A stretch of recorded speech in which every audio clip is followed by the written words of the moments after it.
Hi friends, అంతా నమస్తే. ఆ, ఈ ఫోటో ఒకసారి చూడండి, మరి మాట్లాడుకుందాం. చూసారు కదా ఫోటో? ఎవరు చెప్పు? బోరుగడ్డ.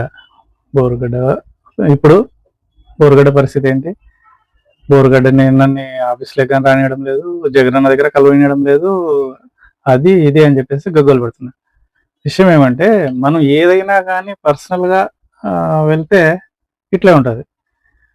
ఇప్పుడు ఇదే బోరుగడ్డ ఒకప్పుడు ఎదుటి వాళ్ళని విమర్శించినప్పుడు అదే పార్టీలన్నీ వాళ్ళ పార్టీ వచ్చేసి వైసీపీ పార్టీ మనోడు తోపు తురుము అన్నారు. కానీ ఇప్పుడు అదే బోరుగడ్డ నుంచి మా పార్టీకి నష్టం వచ్చింది, అది మా పార్టీ అందుకే ఓడిపోయిండేది, అది ఇది అని చెప్పేసి కనీసం ఆ కార్యాలయం లోపల కూడా రానిలే. సజ్జల, పెద్దిరెడ్డి వాళ్ళందరూ దాటుకొని జగన్ దగ్గర పోయేది ఇప్పుడు. అందుకే ఏదైనా కానీ పర్సనల్‌గా చేయకూడదు. మా అభిమానం ఉండొచ్చు. జగనన్న పైన అభిమానం ఉండొచ్చు. చంద్రబాబు నాయుడు పైన అభిమానం ఉండొచ్చు. ఆహ్, మళ్ళా పవన్ కళ్యాణ్ పైన అభిమానం ఉండొచ్చు. జేడీ లక్ష్మీనారాయణ పైన అభిమానం ఉండొచ్చు. ఏ పార్టీ పైన గానీ, ఏ నాయకుని పైన గానీ అభిమానం ఉండొచ్చు. కానీ ఎంతలో అభిమానం ఉండాలో అంతలోనే అభిమానం ఉండాలి.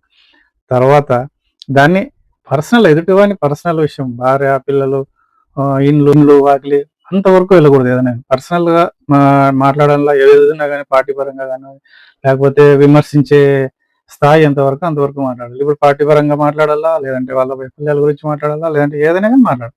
అంతేగాని భార్యాపిల్లల విషయం వరకు వస్తే ఈరోజు ఎదుటివానికి అన్నప్పుడు రేపొద్దున నన్ను కూడా అంటారని చెప్పేసి ఏ పార్టీ అయినా గానీ, ఏ పార్టీ అయినా, ఏ నాయకుడైనా గానీ ఆలోచించేస్తాడు.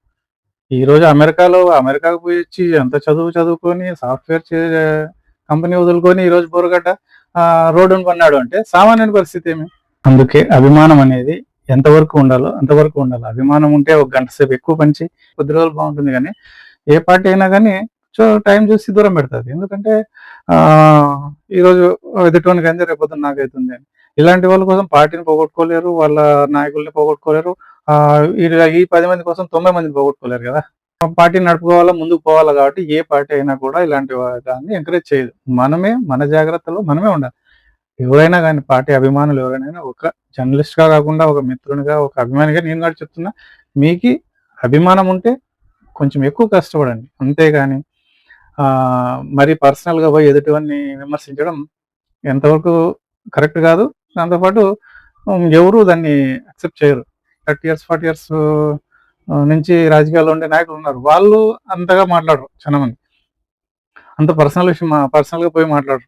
ఏదున్నా గానీ రాజకీయంగా దెబ్బ కొడదాం, లేదంటే రాజకీయంగా చూద్దాంలే అని మాట్లాడతారే తప్ప కొంతమంది ఉన్నారు అంతే. అంతే ఇప్పుడొచ్చే రాజకీయ నాయకులు, ఇప్పుడొచ్చే నాయకులంతా కొంచెం పర్సనల్‌గా మాట్లాడి కొంచెం అగ్రెసివ్‌గా ఉంటారు గానీ, పాత తరం వాళ్ళు ఓ 30, 40 ఇయర్స్ నుంచి ఉన్నోళ్ళైతే అట్లా ఎవ్వరు మాట్లాడరు.